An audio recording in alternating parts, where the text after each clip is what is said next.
오늘 함께 보실 말씀은 우리 구약성경 말씀, 구약성경 이사야서 43장, 이사야 43장 14절에서 21절까지의 말씀 함께 보시겠습니다. 이사야 43장 14절에서 21절까지의 말씀, 제가 가진 성경, 구약성경 1020쪽에 있는 말씀입니다. 이사야서 43장 우리 14절부터 21절 말씀까지 한 절씩 교독하면서 함께 읽겠습니다. 너의 구속자요 이스라엘의 거룩하니 여호와가 말하노라. 너희를 위하여 내가 바벨론에 사람을 보내어 모든 갈대아 사람에게 자기들이 연락하던 배를 타고 도망하여 내려가게 하리라. 나는 여호와 너희의 거룩한 이요 이스라엘의 창조자요 너희의 왕이니라. 나 여호와가 이같이 말하노라. 바다 가운데에 길을 큰 물 가운데에 지름길을 내고 병거와 말과 군대의 용사를 이끌어내어 그들이 이 시에 엎드려져 일어나지 못하고 소멸하기를 꺼져가는 등불 같게 하였느니라. 너희는 이전 일을 기억하지 말며 옛날 일을 생각하지 말라. 보라, 내가 새 일을 행하리니 이제 나타날 것이라. 너희가 그것을 알지 못하겠느냐. 반드시 내가 광야에서 길을 세상의 백성에 내리니 장차 들짐승과 곧 승냥이와 타조도 나를 존경할 것은 내가 광야의 물을 사막에 강을 내어 내 백성 내가 택한 자에게 마시게 할 것입니다. 이 백성은 내가 나를 위하여 지었나니 나를 찬송하게 하려 함이니라. 아멘. 오늘도 이 기도의 자리 가운데 나오신 우리 모두에게 하나님의 은혜와 또 평강이 있기를 간절히 소망합니다. 이제 다음 주면 벌써 5월이 다가오게 됩니다. 시간이 참 빠르죠. 시간이 참 빠른 것 같은데요. 4월이 시작한 게 엊그제 같은데 이제 거의 이제 끝을 바라보고 있습니다. 또 이렇게 새로운 한 달을 또 바라보면서 또 우리의 삶 가운데 새로운 것에 대한 늘 설레임이 있지 않나 생각합니다. 특별히 오늘 주신 이 이사야의 말씀을 통하여서 우리의 삶 가운데 또 새 일을 행하시는 그 하나님을 통해서 또 기대하고 나아가는 우리 모두가 될 수 있기를 간절히 소망합니다. 먼저 오늘 말씀 보게 되면은 하나님께서 어떻게 역사하시는지 우리는 사람을 통해서 역사하시는 하나님의 모습을 발견할 수가 있습니다. 오늘 14절 말씀을 함께 보면은 너의 구속자여 이스라엘의 거룩하니 여호와가 말하노라. 너희를 위하여 내가 바벨론에 사람을 보내어 모든 갈대아 사람에게 자기들을 연락하던 배를 타고 도망하여 내려가게 하리라. 이 말씀에서 바벨론에 무엇을 보내겠다? 사람을 보내겠다라고는 말씀에서 이야기하고 있습니다. 어떤 성경에서는 이 사람이라고 하는 단어가 생략되기도 하고 또 어떤 성경에서는 이것이 군대로 표현되기도 합니다. 이것이 생략이 되었던 사람이라고 기록이 되었던 군대라고 하든 역사적인 기록으로 본다면 지금 이 이스라엘은 바벨론의 포로 가운데 있고 이 바벨론의 포로를 없애고 그 대신했던 사람이 누구냐? 이 고레스라고 하는 사람이 이 모든 것을 어떻게 보면 이 바벨론을 무너뜨리는 것을 우리가 알 수가 있다는 것이죠. 물론 우리가 성경 속에서 또 우리의 삶 가운데 역사하시는 하나님의 모습을 발견한다면 하나님은 사람이 아니더라도 참 다양한 방법으로 우리 삶 가운데 역사하시는 것을 또한 그 섭리를 보여주시는 것을 우리가 알 수 있습니다. 그럼에도 불구하고 오늘 말씀 속에서는 어떻게 하나님께서 사람을 통해서 일하고 계신다라는 것을 우리가 알게 됩니다. 성경에서도 참 다양하게 하나님은 사람을 사용하십니다. 나이 많은 모세를 부르시기도 하고 또 처음 믿음을 가지려고 했던 이 아브라함을 부르시기도 하고 꿈쟁이 요셉을 부르기도 하고 또 회심했던 바울을 하나님께서 부르고 사용하시기도 합니다. 그래서 오늘 말씀 보면서 우리 역시 어떤 마음을 가져야 할까요? 언제도 나 역시도 우리의 삶 가운데 또 신앙의 그 여정 속에서 나 역시도 하나님의 쓰임받는 사람이 될 수 있다는 것을 늘 기억하는 저희가 될 수 있기를 소망합니다. 실제로 우리가 살아가는 이 세상을 보면 어떻습니까? 우리는 결코 혼자 살아갈 수 없는 것이 바로 우리인 것이죠. 함께 더불어 살아갈 수밖에 없는 그런 존재가 바로 우리입니다. 오늘 하루의 삶을 보더라도 어떻습니까? 우리는 누군가에게 도움을 주기도 하고요. 또 누군가에게로부터 도움을 받기도 했던 오늘 하루의 삶만을 돌아봐도 참 많은 일들이 있지 않았을까 생각합니다. 결코 이 곁에 있는 사람들을 우리는 무시하며 살아갈 수 없다는 것이죠. 그래서 우리 역시 늘 기도하기를 우리 역시도 하나님 앞에 늘 귀 쓰임 받는다는 그 마음들을 품고 나아가는 우리가 되어야 하겠습니다. 물론 오늘 말씀 속에서 이 바벨론을 침략시켰던 이 고레스 왕 같은 경우에는 물론 하나님의 마음을 가지고 살았던 인물은 아니었을 것입니다. 하나님의 그 권능으로 이스라엘 백성들을 구원하시기 위해서 고레스라고 하는 사람을 통해서 이 바벨론을 무찌르긴 했습니다. 하지만 우리가 오늘 말씀 속에서 볼 때 우리의 삶 속에서 하나님을 향한 먼저 우리가 하나님께 나아갈 때 이 참된 고백이 우리들에게 먼저 있어야 한다는 것을 함께 나눌 수 있기를 소망합니다. 오늘 말씀에서 하나님께서 본인을 어떻게 소개하고 있습니까? 24절 말씀 먼저 보게 되면은 우리의 구속자요 또 이스라엘의 거룩한 여호와라고 우리에게 소개하고 있습니다. 또 이어지는 15절 말씀에서 어떻게 말합니까? 이스라엘의 창조자이며 또 어떻게 합니까? 너희의 왕이다라고 하면 우리에게 이야기를 합니다. 하나님께서 우리의 창조자라고 하는 것은 어떤 것을 의미합니까? 우리를 택해 주시고 또 그 백성으로 삼아 주신 것을 이야기하고 있는 것입니다. 우리는 어떤 존재들이죠? 하나님의 그 형상 따라 지음받은 것이 바로 우리 사람들입니다. 하지만 어떻습니까? 우리는 죄로 인해서 하나님을 떠나 살았던 삶을 살았던 것이 바로 우리들의 모습이죠.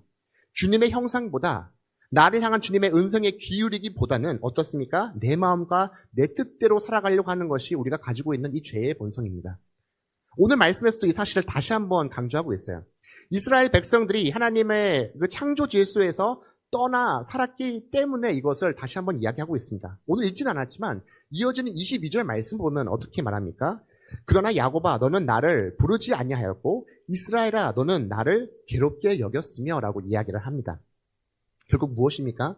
우리는 하나님과 동행하는 그 삶을 살아가는 것이 바로 우리가 갖춰야 할 삶이지만 그렇게 살지 못했기 때문에 다시 한번 나의 삶의 창조자가 누구인지를 하나님께서 직접 저희들에게 보여주고 계시다는 것입니다. 우리 역시 하나님의 쓰임 받는다는 것은 나의 삶을 이끄시는 분이 누구인지를 다시 한번 깨닫고 살아가는 것을 말합니다. 우리의 왕이 되시며 또 우리의 통치자가 되시는 그분이 누구신지를 날마다 깨닫고 살아가는 것을 말합니다. 실제로 우리가 살아가는 삶의 모습을 보면은 때로는 사람에 의해서 상처받기도 하고 또 반대로 똑같은 사람에 의해 위로받기도 하는 것이 바로 저희들의 삶이죠. 어쩌면 이것도 우리가 어떤 마음가짐을 가지고 살아가느냐에 따라서 다른 결과가 나타나는 것입니다. 내 생각과 내 주장과 또 내 마음대로만 살아간다면 어떠한 삶을 살까요? 앞서 말씀드렸거든 이 전자처럼 누군가에게 상처만 줄 수밖에 없어요. 왜냐하면 나만 중요하기 때문에 그렇죠. 하지만 우리의 삶의 중심이 주님께로 향해 있을 때 우리의 삶을 통해서 새 일을 하실 그 주님을 붙잡고 나아갈 때 하나님을 통해서 우리가 회복의 삶을 살 수 있을 것이고 또한 위로의 삶을 살게 될 줄로 믿습니다. 이 귀인 쓰임 받는 삶을 기억하며 날마다 주님과 동행하는 우리 모두가 되며 또한 새 일을 펼쳐나가는 우리 모두가 될 수 있기를 간절히 소망합니다. 또한 주님께서 우리들에게 새 일을 행하신 것이 오늘 말씀을 보게 되면은 말 그대로 어쩌면 오늘 말씀에서 나오는 것처럼 바벨론을 멸망시키고 이스라엘에게 해방을 허락하시는 것이 바로 이 새 일이다라는 것을 말합니다. 다시 말해서 어떻습니까? 이 이스라엘에게 해방을 허락해 주신 것이죠. 다시 말해 우리 역시도 이 고난의 자리에 머물러 있을 때 하나님은 계속해서 우리들에게 이 고난의 자리에 머무르지 않게 하신다는 것을 기억할 수 있는 것이죠. 당시 이 바빌론의 포레 가운데 있었던 이스라엘 백성들에게 가장 바라는 것이 무엇일까요? 가장 큰 소원이 무엇일까요? 이 긴 노예 생활에서 끝마치고 다시금 고국으로 돌아가며 하나님 앞에 예루살렘에서 예배를 드리는 것이 바로 그들이 가장 소망했던 것이 아닐까 생각합니다. 이보다 더 큰 소망이 어디 있겠습니까? 하지만 당시 이들에게 이렇게 소망과 같은 일들은 사실 현실적으로 눈으로 봤을 때는 불가능한 일처럼 그들에게는 보였을 것이죠. 도저히 헤어날 수 없을 것 같은 어려움이 계속해서 그들 앞에 펼쳐진 것처럼 그들은 생각했을 것입니다. 하지만 하나님은 오늘 말씀에서처럼 이들에게 피할 길을 열어주시는 것을 저희들에게 보여줍니다. 16절과 17절 말씀에 나 여호와가 이같이 말하노라 바닷 가운데 길을 큰 물 가운데 지름길을 내고 병거와 말과 군대의 용사를 이끌어내어 그들이 일시에 엎드려져 일어나지 못하고 소멸하기를 꺼져가는 등불같이 하였느니라고 이야기합니다. 실제로 바벨론의 사람들이 고레스가 이렇게 쳐들어올 때 배를 타고 떠난 것도 되었지만 오늘 우리는 이 말씀 보면서 또 어떤 것이 떠오르게 됩니까? 이 말 병거와 여러 가지 바다에 그렇게 뛰어가는 것을 보면서 이미 과거에서부터 하나님께서 이 이스라엘 백성들을 애굽에서부터 구원해내신 그 하나님의 모습이 오늘 말씀 속에서 다시 한번 우리들에게 비춰지고 있다는 것을 알 수 있죠. 하나님은 이미 불가능을 가능케 하셨던 이심을 우리들에게 보여주고 있는 것이죠. 영원한 절망과 같이 보였던 그 현실 속에서도 하나님은 애굽에서 그들을 구원해내시며 그들에게 소망의 길을 보여주시는 것이죠. 우리 역시 살다 보면 어떻습니까? 때로는 낙담할 수밖에 없는 순간들이 찾아오게 되기도 합니다. 희망이 없어 보이는 순간들이 찾아오죠. 그럼에도 불구하고 넘어지지 않을 수 있는 그 이유가 무엇입니까? 하나님께서 나의 구원자가 되어주시기 때문입니다. 시편 126편 1절 말씀에서는 이렇게 말합니다. 여호와께서 시온의 포로들을 돌리실 때에 우리가 꿈꾸는 것 같도다라고 그들은 고백합니다. 이것은 어떤 시편입니까? 바벨론의 그 포로의 삶을 마치고 고국으로 돌아간 이 시편 기자가 정말 내가 이 포로와 같은 그 삶이 끝난 그 모든 것이 정말 꿈과 같다라고 하나님께 고백하고 있는 시편의 말씀입니다. 어쩌면 우리도 이 꿈과 같은 일들을 꿀 때가 있습니다. 하지만 하나님의 인도하심 속에서 꿈이 현실이 되는 놀라운 역사가 우리의 삶 속에서 임하게 될 줄 간절히 소망을 나아가는 우리 모두가 될 수 있기를 소망합니다. 또 주님께서 우리들의 삶 가운데 이 새 일을 행하시는 것을 무엇을 통해서 말합니까? 주님을 나의 구주로 모시고 살아가는 것을 다시 한번 보여주고 있다는 것을 기억하시길 소망합니다. 18절 말씀에서 이렇게 말하죠. 너희는 이전 일을 기억하지 말며 옛날 일을 생각하지 말라. 보라, 내가 새 일을 행하리니 이제 나타날 것이라. 너희가 그것을 알지 못하겠느냐? 반드시 내가 광야의 길을, 사막의 강을 내리니. 어디에 나오는 말씀인가요? 어디서 많이 본 말씀인가요? 사실 제 올해 2024년 제 묵상의 말씀이 바로 이 말씀입니다. 저는 사실 이 4개월 동안 계속 이 말씀을 또 붙잡고 기도하고 있는데 오늘 말씀에서 어떻게 말입니까? 왜 하필이면 하나님께서는 이 이사야에게 이전 일을 기억하지 말고 옛날 일을 생각하지 말라라고 말했을까요? 분명히 앞서 말씀드린 것처럼 하나님은 과거에 애굽에서 그들을 구원해내시고 그들에게 놀라운 것들을 보여주십니다. 오늘 이사야 선지자는 이전 일들을 어쩌면 말하는 것이 왜일까요? 그 과거 일들을 다 무시하라는 그런 뜻일까요? 물론 우리는 우리의 삶 가운데 때로는 지난 그 신앙의 은혜들을 머물러 있어서는 안 된다는 것을 다시 한번 또 기억해 나가야 할 필요가 있는 것이죠. 지난날의 그 영광에 취해서 성숙한 신앙의 길로 나가지 못한다면 그건 역시 우리가 조심해야 할 필요가 있는 것이죠. 근데 오늘 말씀에서는 우리들에게 말하려고 하는 것이 무엇이냐? 한편으로 앞서 말씀드린 것처럼 정말 표면적인 이 해방을 허락하신 것처럼 이제는 고통과 평화의 삶이 너희들에게 임할 것이다라는 것을 말함과 동시에 이보다 앞으로 더 크고 더 놀라운 일이 너희들의 삶 가운데 기다리고 있다는 것을 이야기하고 있는 것이죠. 우리는 고린도후서 말씀에서 이것과 이 이사야 말씀과 비슷한 말씀을 볼 수가 있어요. 고린도후서 5장 17절 말씀에 그런즉 누구든지 그리스도 안에 있으면 새로운 피조물이라 이전 것은 지나갔으니 보라 무엇이 새 것이 되었도다라고 말합니다. 결국 하나님께서 우리에게 해방을 허락하신 그 이유가 무엇입니까? 결국 우리를 구원해 주시기 위해서 우리에게 해방을 허락해 주신 것이죠. 오늘 말씀에서 자신을 소개한 것처럼 우리들의 구속자이시기 때문에 우리들을 해방시켜 주시고 또한 구원에 이르게 하신 것입니다. 결국 우리가 이 새로운 피조물이 되기 위해서는 어떻게 해야 되는 것이죠? 하나님께서 우리에게 새 일을 행하시기 위해서 우리는 어떻게 합니까? 바로 그리스도 안에 머무는 삶을 우리는 살아야 한다는 것을 오늘 말씀 저희들에게 보여주고 있어요. 다시 말해 날마다 주님과 친밀한 그 관계를 유지하기 위해서 애쓰는 저희들의 삶이 돼야 한다는 겁니다. 앞서 오늘 22절 말씀에서도 함께 봤었지만 과거 이스라엘 백성들은 어땠습니까? 하나님을 떠난 삶을 살았던 것이죠. 하나님을 괴롭게 하는 그 삶을 살았습니다. 그런데 이들은 자신들의 그 잘못을 깨닫지 못한다는 것이죠. 단지 몇몇의 선지자들, 몇몇의 사람들만이 너희들이 지금 잘못된 길로 가고 있다. 하나님의 마음을 아프게 하고 있다는 것을 인지하고 또 그 마음을 쫓기 위해서 살았던 것이죠. 얼마 전에 집에 갔는데요. 딸아이가 이 침대에 누워서 핸드폰으로 뭐 하고 있어요. 요즘 아이들 핸드폰 참 많이 합니다. 또 게임을 하고 있구나라고 했는데 그런 줄 알았더니 가까이 봤더니 이 핸드폰으로 영어 공부를 하고 있더라고요. 요즘에 앱들이 잘 나와가지고 뭐 이거 막 누르면서 영어 공부를 하고 있습니다. 근데 제가 이제 퇴근하고 딱 봤더니 이제 영어를 하고 있는데 딱 제가 다가서는 그 순간 딸아이가 문제를 푸는데 틀려버린 거예요. 바로 화면에 오답이라고 나왔습니다. 어떻게 했을까요? 살짝 놀렸어요. 오답이다 놀렸어요. 근데 딸아이가 별로 놀리지도 않았는데 갑자기 눈물을 막 흘리면서 막 속상해하면서 놀리지 말라고 우는 거예요.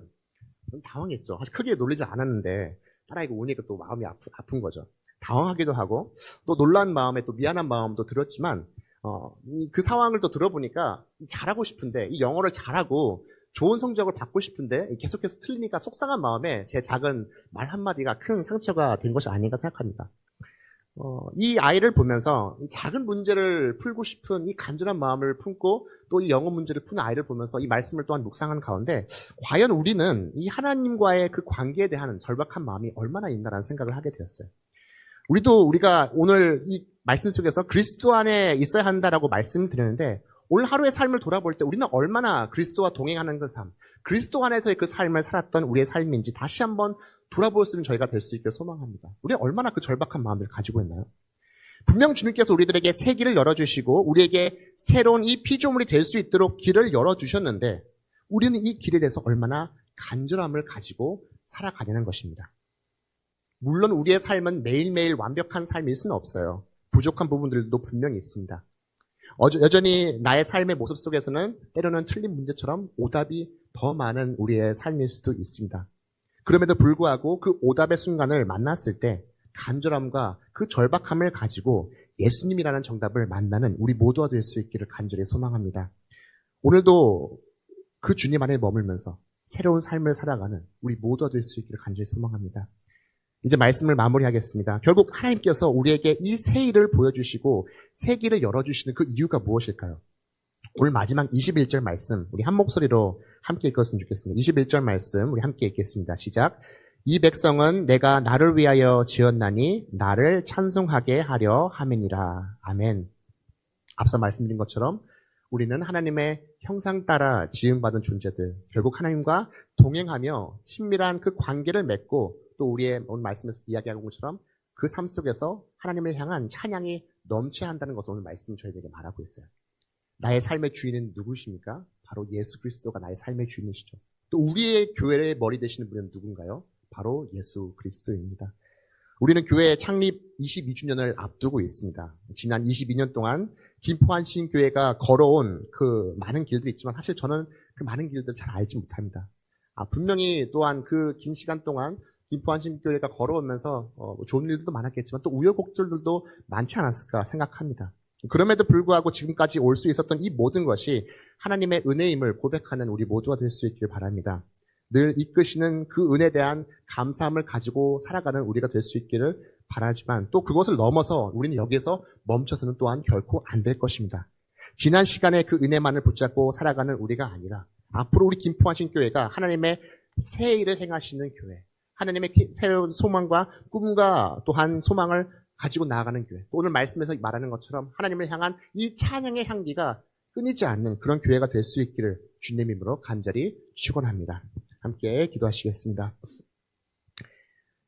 사랑의 주님, 오늘도 귀한 시간 허락해 주시었고 또 오늘도 주시는 말씀 안에서 우리의 삶 가운데 새 일을 행하실 그 주님을 발견한 저희 될 수 있게 도와주시옵소서. 날마다 주님을 향한 간절한 마음들을 가지고 나아가는 저희 될 수 있게 도와주시옵고 또 늘 주님 안에 머무는 저희들의 삶이 되어서 주님께서 보여주시는 그 새 길을 통해서 우리들의 그 삶의 모습이 주님을 닮아가는 삶이 될 수 있게 도와주시옵소서. 주님, 과거의 그 신앙에 머물러 살아가는 우리가 아니라 앞으로도 새 일을 행하실 그 주님 안에서 소망을 붙잡고 나아가며 또 우리의 삶 가운데 그 찬양의 향기가 날마다 차고 넘쳐서 우리의 삶을 통해서 그 주님을 증거하고 드러내며 살아갈 수 있는 우리의 삶과 또 김포한신교회가 될 수 있도록 주여 날마다 역사하여 주시옵소서. 감사드리며 이 모든 말씀 사랑이 많으신 예수님 이름으로 기도합니다. 아멘.